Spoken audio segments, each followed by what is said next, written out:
Good morning, Grand Junction. My name's Kauai Fit, and I'm a realtor here at Bray Real Estate. I wanted to talk about good funds. Okay, funds number one is the money that you're going to use to purchase a property, right? And funds number one have to be available. And what I mean as available at the time you're writing the contract to purchase a property, any of the funding that you're going to be using to help the sale go through, that money has to be available. Okay, so at the time you're writing the contract, it also has to be obviously available at the time of closing. But number one, it has to be available. So be careful if you say, for example, have an investment, a retirement account, and that's where you're going to be drawing your funds from.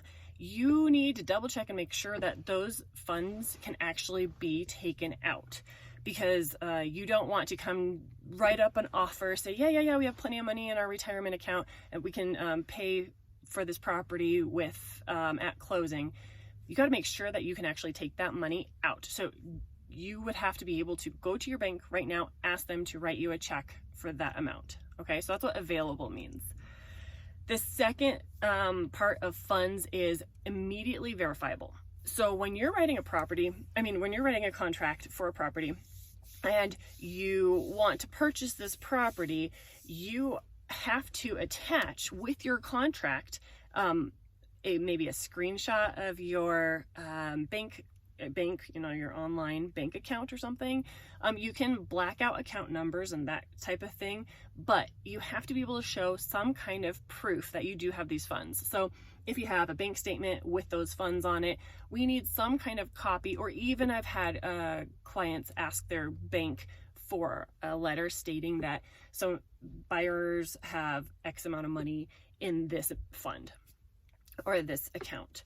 And so you need some kind of immediately verifiable documentation and proof that yes, we do have these funds, and that has to be submitted with your offer.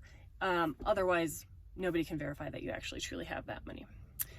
And then a third thing you want to talk about or think about when you're talking about your funds is, where are you banking? Because I have heard of clients who are going to close, and so they go to their or they're talking to their bank, over the phone, and they say, okay, will you please wire this fund or these funds to the title company or wherever it's going to make sure that I can close. And sometimes that where you're banking, they'll say, well, you have to come in personally to one of our locations to ask to request that it be wired or to request for a cashier's check or whatever.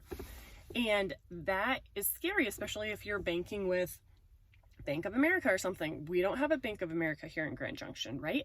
So just those kind of things you got to think about and talk to your realtor, talk to your lender, everybody, because those funds you might be scheduled to close maybe today, and you're planning on just calling your bank and saying, hey, will you please wire these funds over? And they might say, yeah, sure, come on in. Because especially for a large amount of money, the bank wants to make sure that you're the person on the other end of the phone. I guess that's what they're trying to ensure. But either way, I've heard that some people actually have to physically go to a bank, and so that means you might have to drive over to Denver, or you might have to drive out to Salt Lake to actually physically go into the bank and ask for these funds to be wired. Crazy, I know, but something to think about. All right, if you want to talk about more contract stuff, I love it. Again, section 4 is where the good funds or time of payment available funds section in the contract is. So if you have any other questions, let me know, or give me a call, shoot me a text, whatever. Okay, thanks guys.